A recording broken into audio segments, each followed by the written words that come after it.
자, 근로소득자는 우리 일반적인 우리 근로소득자는 우리 상용직이라고 말하는 상근 직원을 말하는 거고, 그리고 일용 근로소득자도 우리는 근로소득자라고 이제 따로 표현을 하는 거예요. 자, 그럼 일반 근로소득자는 우리 책에 적혀 있는 대로 간이세액표에 의해서 원천징수를 일단 하고, 한마디로 예납적 원천징수를 하고, 그리고 다음 연도 2월 달에 1년치 번 돈에 대해서 다 정확하게 세금을 계산을 해서 우리는 연말정산이라는 걸 해서 우리는 이때 확정신고로 끝내게 될 거예요. 자, 그럼 근로소득만 있는 경우에는, 자, 원래 원칙으로 다른 소득하고 같이 있으면 종합소득에 들어가게 될 건데, 이 앞에 제가 적었던 그 종합소득의 글자를 앞 글자만 따면은 2배 4근 연기라는 글자가 되죠.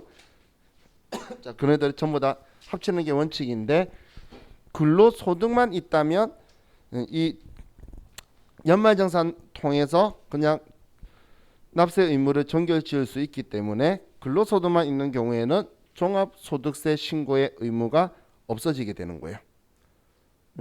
근로소득만 있으면 2월달에 연말정산하면 이거에 대한 세금을 정확하게 정리를 끝내버리는 거죠. 근데 또 5월달에 또 신고할 필요가 없다는 이야기예요. 그래서 근로소득만 있는 경우에는 우리는 연말정산으로 납세 의무를 끝내게 될 거예요. 그래서 우리 지금 교재에 과세표준 확정신고 의무가 없게 된다라고 적혀 있는 건 종합소득세 신고를 할 필요가 없다라는 이야기예요. 근로소득만 있으니까 그 표현을 이렇게 적어둔 거예요. 자, 그럼 일용 근로소득자는, 자, 옆에 책에 적혀 있는데, 일용 근로자는 무조건 분리과세라는 거 꼭 기억해 두세요.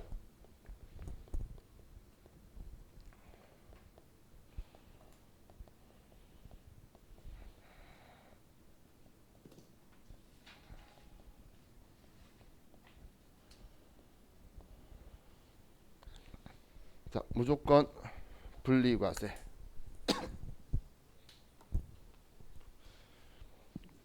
자, 그럼 일용 근로소득자도 근로소득자인데 분리과세를 한다면, 자, 우리 일반 근로자들은 나중에 근로소득공제도 받고 근로세액공제도 받을 거예요.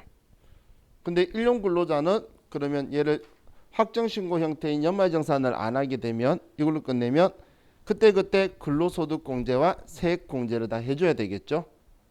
그래서 자, 이렇게 계산을 해요. 자, 이거 계산하는 걸 여러분들이 뭐 외워야 되고 이런 건 아니에요. 자, 그럼 일용 근로소득이 발생을 하면,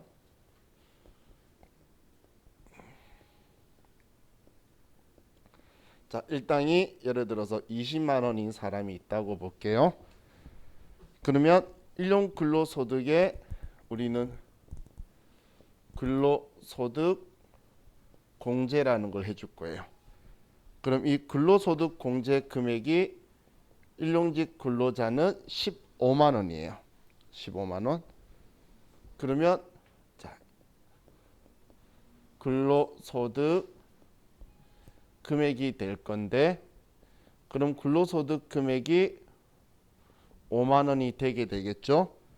그럼 이 소득 금액에서 더 이상 소득 공제가 없기 때문에 얘가 과세 표준이 되게 될 거예요. 여기에 최저 세율을 부과할 거예요. 최저 세율이 6%를 부과할 거예요. 그러면 산출세액이 나올 건데, 그럼 얘는 3,000원이라는 돈이 나오게 되겠죠. 그럼 여기 세액이 나오게 되면 여기에다가 근로세액 공제를 해줄 건데, 얘는 6%였고 근로세액 공제는 이 세액의 55%나 빼줄 거예요. 또 이 세금에서 55%를, 그러면 55% 빼준다는 건 45%만 부과할 거라는 거죠. 그러면 곱하기 45% 하면, 우리 계산하면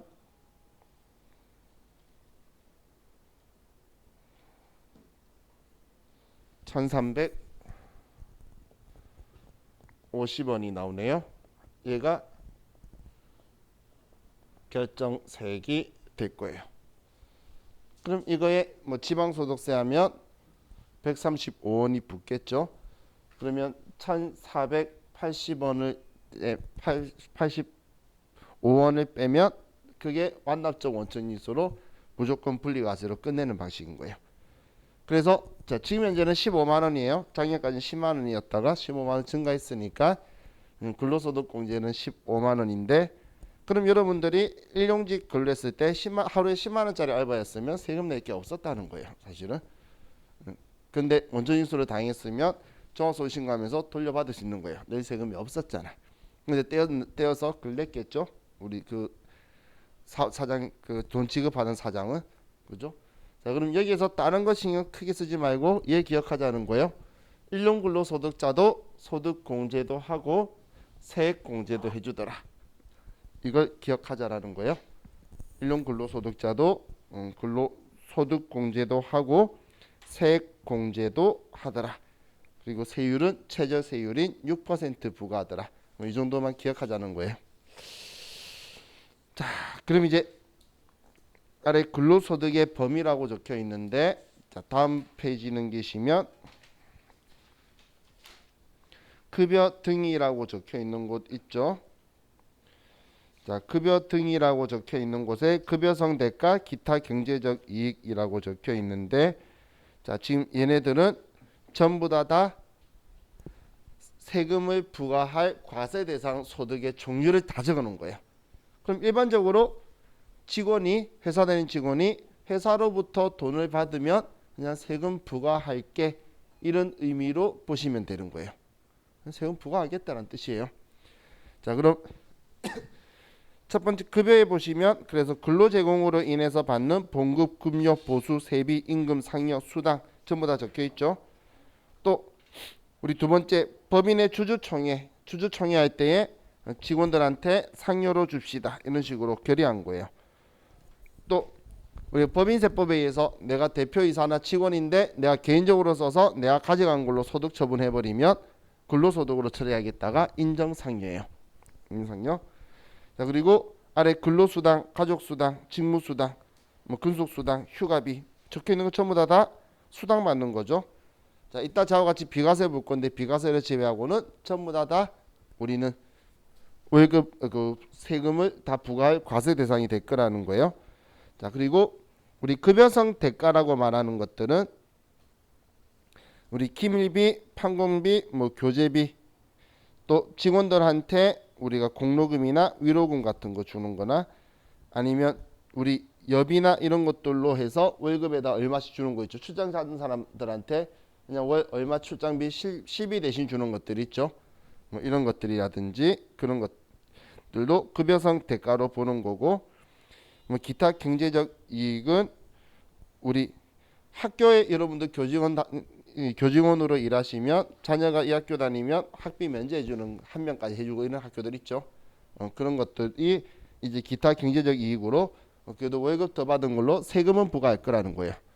그래서 세금 내더라도 돈 그만큼 안 낸 거면 나한테 훨씬 큰 득인 거죠. 그리고 우리 근로자가 부담할 세금을 사용자가 부담한 경우, 자, 사용자는 회사예요. 사용인은 직원이고 사용자는 회사죠. 회사가 직원 소득세를 대신 내면 그만큼 또 월급 더 받아간 걸로 처리하겠다는 거예요. 또 직원 보험인데 직원이 보험 계약자고 종업원 또는 배우자나 그 가족이 보험 수익자인데 그 돈을 사장님이 내주면 그 돈만큼 월급 더 받아간 걸로 봐야 되겠죠. 그죠? 계약자가 여러분이고 여러분 보험료를 그냥 회사가 내준 거야. 그런 건 우리는 그 돈 월급을 더 받은 걸로 보겠다라는 거예요. 또 주택을 제공함으로써 받는 이익이라고 적혀 있죠. 자, 그리고 종업원이 주택 구입 또는 임차 소유금 자금을 저리 또는 무상으로 대여 받는 것도 우리는 그 시장에 형성되어 있는 이자만큼은 우리는 근로소득을 받은 걸로 볼 거예요. 자, 지금 이건 크게 신경 안 쓰셔도 돼요. 전부 다 그거다라고 보시면 돼요. 그럼 여러분들이 신경을 쓰셔야 되는 거는 다음 페이지 넘기시면 이제 비과세 소득이라고 적혀 있죠. 자, 비과세 소득에서 여러분들이 기억하셔야 되는 게 있는데, 이건 실기를 위해서 나중에 우리가 급여 명세서를 작성할 거예요. 그럼 급여명세서를 작성하는데 그때 우리는 과세 대상, 비과세 대상으로 여러분들이 상황에 맞춰서 정리를 해서 급여명세서를 작성을 할 거예요. 자, 그럼 첫 번째 비과세에서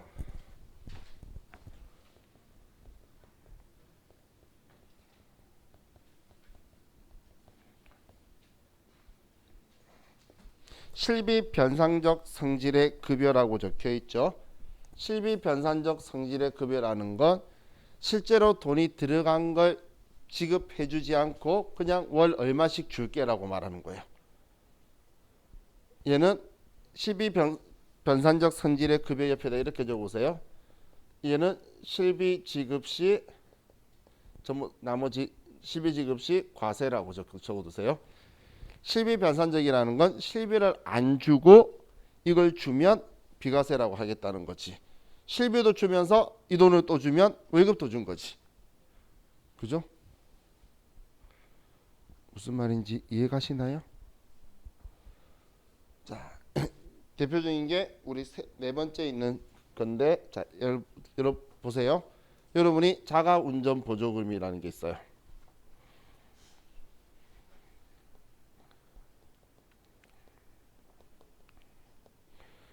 자, 이 자가 운전 보조금이라는 건 뭐냐면 본인 명의의 차량을 회사 업무에 쓸 때에 그에 대해서 이제 사용료 조로 주는 거예요. 그런데 자, 이거에 대해서 우리 회사가 실비를 지급 안 하고 그냥 실비 변상적 성질로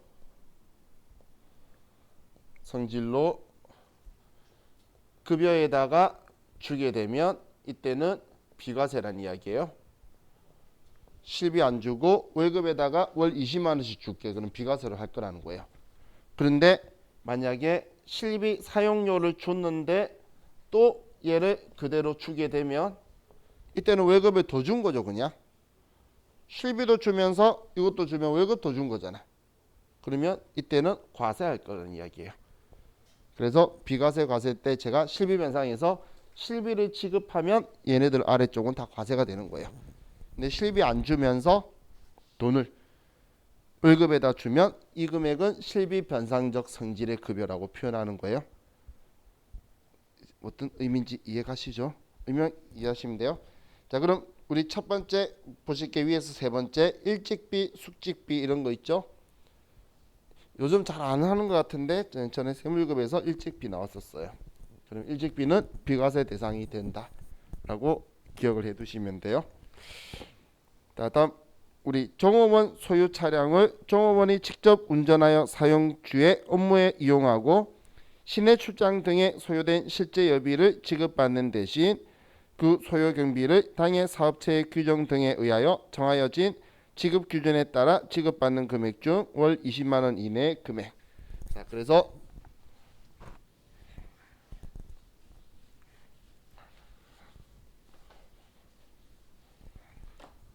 자, 첫 번째가 여러분 기억하실 게 자가 운전 보조금인데 자가 운전 보조금의 전제 조건이 본인 명의 차량, 공동 명의도 가능. 차량을 회사 업무에 사용하는 경우에요. 업무에 쓰는 거예요. 그럼 안 되는 경우는 시험에서 나왔던 게 배우자 명의,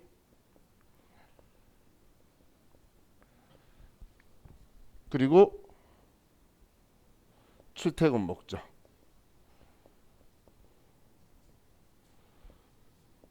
실비 수령 이런 것들은 제가 낫이라고 말한 건 얘네들을 하면 얘네들은 과세란 이야기예요. 우리가 급여명세서 만들 때 과세 비과세로 만들 거거든.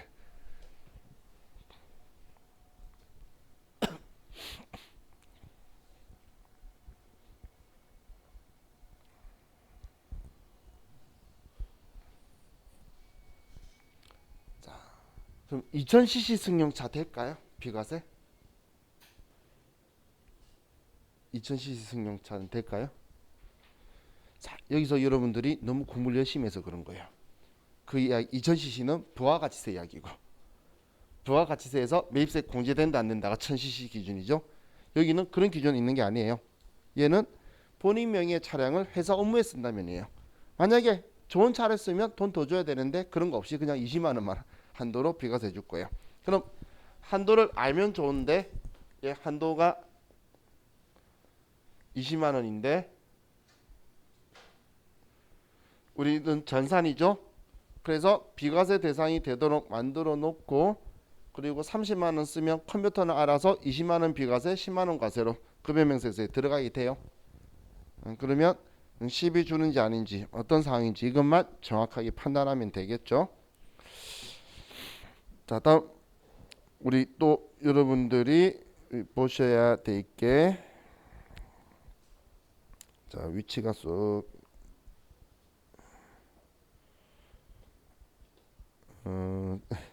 아래서 하나 둘셋넷 다섯 여섯 보면 우리 대학 등의 교원 특정 연구기관 지방자치 정부 지방자치단체 출연기관 이거 보이시나요? 그죠? 찾으셨나요? 여기 중소기업 벤처기업 연구원의 연구보조비라고 적혀있죠. 자, 여러분들이 또 기억하셔야 될 게 연구보조비, 아마 시험에서는 기업 부설 연구소 이렇게 나올 건데, 자, 여기에 근무하게 되면, 그리고 연구보조비를 받으면 그냥 얘는 한도 20만 원 대상이구나. 내가 여기에 일한다고 나오면 그냥 비과세 대상인 거예요. 여기서 일하고 있으면, 기업 부설 연구소에 일하고 있다고 나오면 얘를 비과세 코드를 만들어서 사용을 할 거예요. 다음 아래 출산 보육 수당이 있는데, 그 아래에 보시면 육아수당이라는 게 있어요. 육아수당. 자, 지금 제가 쓰는 이 글자는 비과세 명칭이에요. 그래서 이걸로 나중에 검색해야 돼서 쓰는 거예요. 그럼 육아수당이라는 건 얘는 전제가 6세 이하 자녀가 있는 경우 수당이 육아수당인데, 얘는 한도가 1인당 10만 원이에요. 10만 원. 얘는 특징이 배우자도 적용해도 가능한 거예요. 배우자가 적용해도 가능한 거예요. 얘는 뭐 비과세 한다는 건데, 뭐 배우자가 적용받고 있대. 그것도 뭐든 뭐 배우자도 자식도 내 자식인데, 그죠? 그거 가지고 뭐 엄청나게 해준다는 게 아니죠. 10만 원 가지고 내 세금 6% 해봐야 얼마 된다고. 6천 원 가지고 뭐 둘이 되니 안 되니 따질 정도의 그런 야박한 소득세가 아니에요. 그래서 배우자 적용받고 있다 해도 신경 안 써도 돼요. 뭐 애가 3명이래. 그래도 상관없어요. 한 명당 10만 원씩 준대. 그럼 3명이면 30만 원 받았죠. 그래도 그냥 10만 원만 비과세인 거예요. 나머지는 과세인 거예요. 20만 원. 그래도 받는 게 낫지. 세금 내는 거 싫어서 돈 작게 받는 사람은 이상한 사람이죠.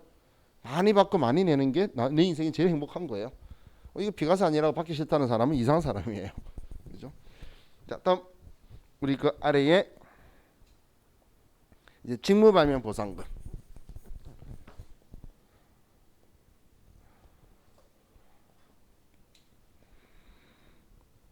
얘는 퇴직 전 수령하는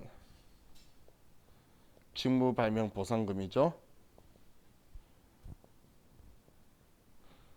얘는 500만 원이 한도예요. 500만 원.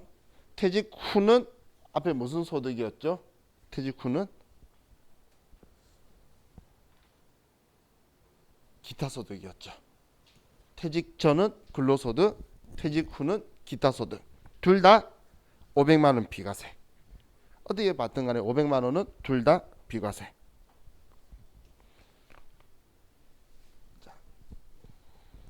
우리는 발명이나 개발에 대해서는 항상 세제 혜택을 많이 해주려고 뭐 최선을 다하고 노력을 하는구나, 뭐 이렇게 보시면 돼요.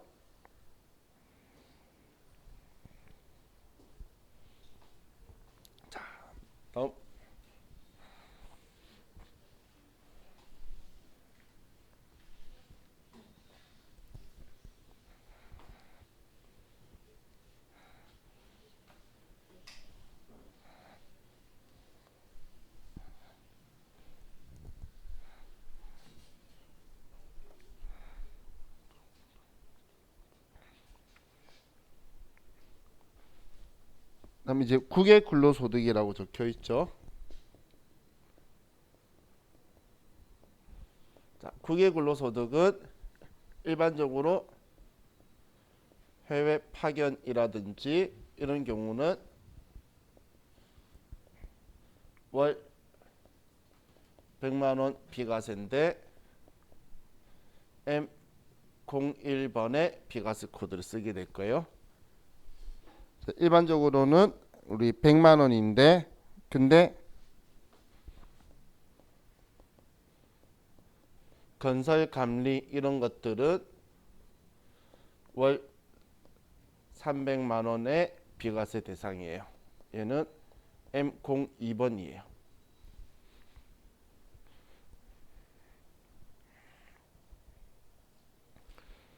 자, 우리는 원양이나 뭐 선박 이런 건 아니겠죠. 그래서 일반적으로는 이건데 우리가 300만 원이 될 수가 있는 게 건설 감리예요. 우리 회사 가지고 원양 어선 탔다고 나올 확률은 좀 없잖아. 그죠? 뭐 나온 적 단 한 번도 없고. 자.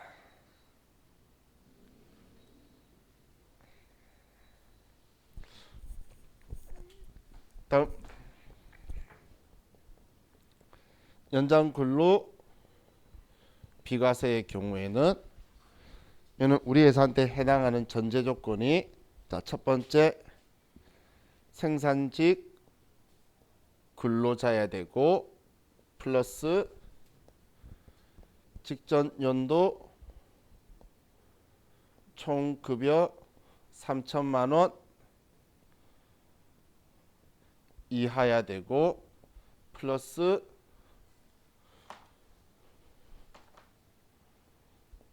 당해 월 정액 급여가 210만 원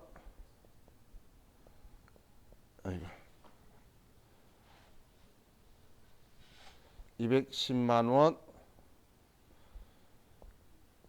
이하야지 되는 거예요. 이 세 개가 전부 다 충족해야 돼요. 생산직 근로자 직전도 총급여 3천만 원 이하 당해 월정액 급여 210만 원 이하 이 세 개를 세 가지 모두 충족 시 연 240만 원 비과세요. 우리는 광산 근로자 뭐 이런 거 아니기 때문에 연장 아니기 때문에 자 이걸 기억을 하셔야 돼요.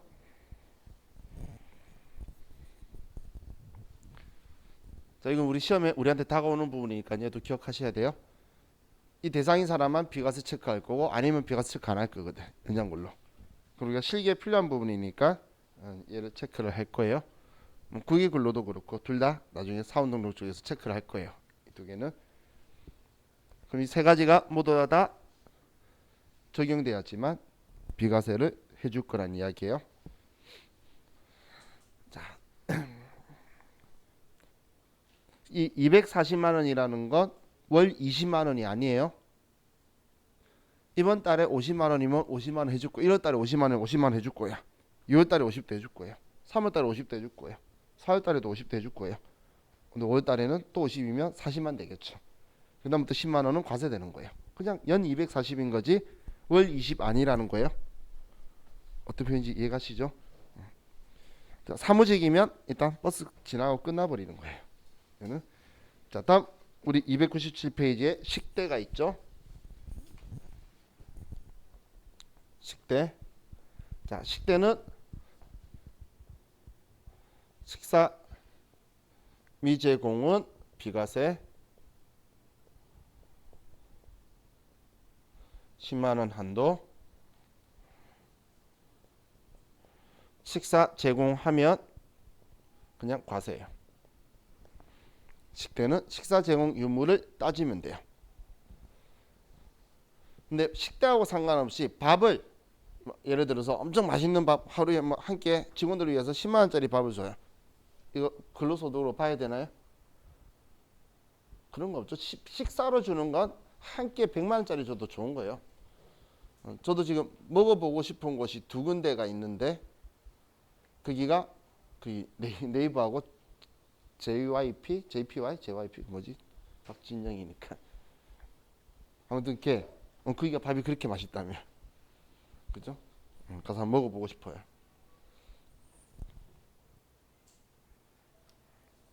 JYP는 갈 수 있는 기회가 있었는데 구질구질해 보여서 안 갔고, 네이버는 가고 싶은데 갈 기회가 안 생기더라고요. 근데 그 밥 잘 나온다 그러더라고요. 일단 먹는 건 짱이라서 그렇다던데. 그런 걸로 주는 거는 월급 더 받았다고 하는 거 아니에요. 그러니까 식사로 주는 거는 좋은 거 많이 해주면 좋은 거지 서로. 직원한테 회사가 뭘 해주죠. 부가가치세법은 이상한 소리 할지언정 법인세법은 다 줘 그러는 거예요. 그 직원 뭐 해주든 직원 위해서 해주면 그거 다 쓴 걸로 인정해 줄 테니까 세금 부과 안 할 테니까 직원을 위해 전부 다 올인하기를 세법은 바랄 거예요. 세법은. 자, 그럼 이제 식대인데 지금 여기 한도를 제가 적었지만 우리는 그 전산이죠. 전산이 알아서 저 금액보다 넘어간 금액을 쓰면 분리를 시켜서 들어갈 거지 과세 면세를 따로 설정하고 그러는 건 아니에요. 과세 면세를. 자, 이게 식사를 제공한다는 표현을 문제에서 뭐라고 하냐면 구내식당을 무료로 운영하고 있고 이런 식으로 표현하면 아 식사 제공하는구나 느낄 수 있죠. 그거 가지고. 자, 다음 아래 이제 기타 비과세 적혀 있는데 뭐 비과세 소득은 뭐 나머지는 특별하게 뭐 볼 거 없는데, 자 우리 실업급여 있죠. 자 이거는 지금 급여면서 썼을 때는 필요한 건 아닌데 미래를 위해서 실업급여는 비과세예요. 그럼 소득 금액이 안 들어올 거예요. 나중에 우리 가족들 부양가족들 돈 버는 걸 했을 때 가족이 실업급여를 받고 있을 거예요. 그럼 이 사람이 돈을 버는 사람이냐라고 따질 때에 비과세니까 소득 금액이 없는 사람이 될 거예요. 그래서 실업급여 비과세다라는 거 같이 기억을 좀 해주세요. 또 혹시 모르니까 육아휴직 받으시는 분들 있죠. 육아휴직 받으면서도 급여 나오는 회사들 있죠. 그것도 다 비과세예요. 급여 금액은 작잖아. 육아휴직 급여가. 그래도 나오는 게 좋은 거죠. 그거는 이제 비과세로 해줄 거예요. 자, 다음 페이지 넘기시면 이제 근로소득 금액 계산이라고 적혀 있는데, 자, 우리 근로소득 금액을 계산하기 위해서 근로소득에다가 우리 비과세 빼고 분리과세 있으면 빼고 그리고 나서 필요경비조로 근로소득 공제를 해줄 거라 그랬죠. 기억나시나요? 그 근로소득 공제 요율이 있는데, 자, 이 요율도 외우는 거 아니에요. 하나만 기억할게요. 500만 원 이하는 70%. 이건 외워야 돼요. 500만 원 이하는 70%를 근로소득 공제해 준다. 500만 원 넘어가는 구간에 40%라는 건 신경 안 써도 돼요. 근데 500만 원 이하는 70%다라는 건 기억을 하시면 돼요. 자, 그럼 지금 이렇게 근로소득 공제하는 게 있는데 일용 근로소득자는 1년치를 한 번에 합치는 게 아니라 그때 것만 바로 하니까 그냥 15만 원을 근로소득 공제로 빼는 거예요. 일용 근로소득자는. 그런데 일반적인 우리 상근직 근로소득자들은 지금 이렇게 근로소득 공제를 하는데 이 근로소득 공제의 한도는 2천만 원이에요. 총 한도가 2천만 원이에요. 자, 그리고 우리 교재 그 아래에 보시면 당구장 표시 세 번째 거 있죠. 세 번째 거. 제 끝에 보시면 근로소득 금액 연 150만 원 이하라고 적혀 있는 글자 보이시나요? 찾으셨나요? 글자 보이지도 않게 지워버리세요. 틀린 거고 잘못 생각할 수 있는 거니까 보이지도 않게 지워버리세요.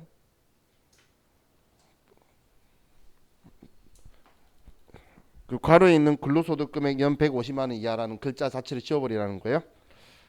얘는 뒤쪽에 또다시 나와서 언급할 건데 이런 시간 할 건데 거기에도 나와 있어도 나중에 복습하면서 보면서도 여러분 오해할까 봐 그런 거예요. 절대 이 생각 하시면 안 돼요. 본 적이 없는 거예요. 지금부터 얘는. 뭐 총급여는 근로소득이죠. 그래서 총급여가 있는 건데 이건 아직 우리 부양가족 이야기 안 했잖아. 제가 가족 이야기 한 번씩만 꺼내고 있는 살짝 물밑작업으로 이야기하는 건데 본인 월급 할 때는 이야기할 필요 없기 때문에 여기서 안 봐도 돼요. 오버했는데 또 잘못 써놨어요. 여러분들 오해하도록. 자, 그럼 이게 우리 근로소득에 대해서 이야기를 한 거예요. 자, 그럼 301페이지로 가서 자, 우리 원천징수 세율에 대해서 좀 볼게요. 잘 물어보는 세율들이 있으니까 그것도 같이 좀 인지를 할 겸. 자, 보면 첫 번째 금융소득 두 개가 있죠. 이자 배당. 자, 금융소득은 정상적인 일반적인 거는 14%라고 보시면 돼요. 일반적인 건 14%예요. 그럼 이자 소득에서 일반적이라는 거는 한쪽이 금융기관이라는 거고, 그죠? 배당은 뭐냐, 일반 법인들끼리 배당 주는 게 일반적으로 14%인 거예요. 그럼 이제 여러분들 기억 하나 더 해주실 게 비영업 대금의 이익이라고 적혀 있죠. 금융기관이 아닌 것, 여기에 세율은 25%예요. 지금 우리 이야기하고 있는 소득세는 국세예요. 지방소득세 별도로 이야기하고 있는 거예요. 그럼 지방소득세가 있으면 27.5%가 되겠죠. 그래서 25%가 비영업 대금의 이익의 세율이에요. 그럼 우리가 어느 회사에 A라는 회사에 돈을 빌려주고 이자를 받거나 혹은 돈을 빌려 쓰고 이자를 주면 내가 은행이 아닌데 A라는 회사도 은행 아니면 둘 다 비영업 대금의 이익이죠. 그럼 원천징수 세율을 25% 해야 된다는 이야기예요. 그 빼고 주고 그 돈이 예수금이나 선납세금으로 떼이게 되겠죠. 자, 그럼 우리 배당에서도 우리 뭐 비실 이제 배당하고 이자에서 봤을 때, 자, 직장공제 초과 반환금은 뭐 기본 세율의 연분 연승법이라 적혀 있는데 퇴직소득에서 쓰는 방법인데, 자, 여기에서는 우리 직장공제 초과 반환금은 우리 무조건 분리과세라고 제가 기억하자라고 금융소득 할 때 이자소득에서 이야기했었죠. 얘는 분리과세 기억만 좀 해주시면 좋겠어요. 자, 다음 이제 비실명 보시면 비실명 이자나 배당 보시면 42%죠. 이자 배당 42%죠. 가장 높은 세율이 비실명이라고 보시면 돼요. 근데 그럼 괄호에 있는 건 뭐냐면, 괄호에 있는 건 금융실명제 위반한 경우는 90%예요. 괄호는 한마디로 어떤 사항이 붙든 간에 비실명이 가장 요율이 가산세율이 높을 수밖에 없다라고 생각하시면 돼요. 얘가 제일 높다라는 거예요. 자, 다음 사업소득 있죠. 자, 사업소득의 세율은 3%. 근데 봉사료의 경우에는 5%. 다음 근로소득은 일반 근로자들은 간이세액표에 의해서 확인되는 세율을 원천징수할 거고, 일용 근로소득자는 제가 최저세율 쓴다라고 표현했죠. 최저세율이 종합소득의 최저세율이 6%예요. 그래서 6%를 부과할 거예요. 다음 연금소득은 뭐 공적연금은 간이세액표에 의해서 할 거고, 뭐 나머지는 크게 신경 안 쓰셔도 돼요. 자, 기타소득은 일반적으로 20%라고 했죠. 20%. 그런데 복권의 경우에는 3억까지는 20%인데 3억을 초과하게 되면 30%를 부과할 거예요. 그럼 여기에 안 적혀 있지만, 자, 뇌물 알선수재인 경우에는 원천징수를 할 수가 없죠. 그래서 원천징수 할 수 없다라고, 뇌물 알선수재는 원천징수 할 수 없다고 보시면 돼요. 자, 다음 우리 뭐 퇴직 소득에 대해서는 이렇게 있다. 자, 다음 페이지 넘기시면 이제 원천징수 세액의 신고 납부라고 적혀 있는데, 원천징수는 원칙적으로는 지급일의 다음 달 10일까지다라고 했죠. 원천징수하면 지금 이 소득들 전부 다 원천징수 세율이면 우리가 지급하는 돈이었으면 여러분들이 회사에서 이 사람한테 뭘 지급할 거냐라고 정해서 그렇게 해서 우리 원천징수 이행사항 신고서를 다음 달 10일까지 내는 거예요. 제가 이런 표현한 거예요. 이것 때문에 서로가 사이가 안 좋아진다고. 예를 들어 나는 알바였어요. 10만 원짜리야. 세금 떼일 필요 있나요? 없죠. 근데 상대방이 사업소득이라 3.3이든지 어쩌다 한 번 했다고 기타 소득으로 8.8%예요. 귀찮기면 귀찮고 짜증나겠죠. 그래서 싸운다는 이야기예요. 근데 일반적으로 모르겠으면 사업소득 한다 그러는데 그래도 물어보세요. 자, 다음 원천징수 관련 서류 제출하는 거 보면 당연히 원천징수 영수증이 있고, 그리고 지급명세서라는 게 있죠. 그럼 우리 지급명세서는 우리가 지급일이 속하는 반기의 마지막 다음 달인 7월 31일, 1월 31일 날 일반적으로 하는데 근로소득하고 사업소득에 대한 거는 1년에 2번 하는데 일용직 지급 명세서 있죠. 일용직 지급 명세서는 1년에 4번 할 거예요. 분기 다음 달 말이. 1분기 거는 4월 31일, 2분기 거는 7월 31일, 3분기 거는 10월 31일, 4분기 거는 다음 연도 1월 31일까지 해서 일용직 지급 명세서는 1년에 4번. 근데 일반 근로자나 사업소득자의 우리 지급 명세서는 누가 돈 얼마씩 받아갔다 주민등록번호하고 그 써가지고 급여 지급했던 이거 다 보내주는 거예요. 그걸 일반 근로자는 1년에 2번. 근데 일용직은 1년에 4번이다라고 생각하시면 돼요. 자, 그리고 연말정산은 뭐 앞에 계속 이야기했으니까 여러분들 잘 아실 거니까 연말정산은 여기까지. 자, 이제 우리 쉬었다가 306페이지 보도록 할게요. 쉬었다 할게요.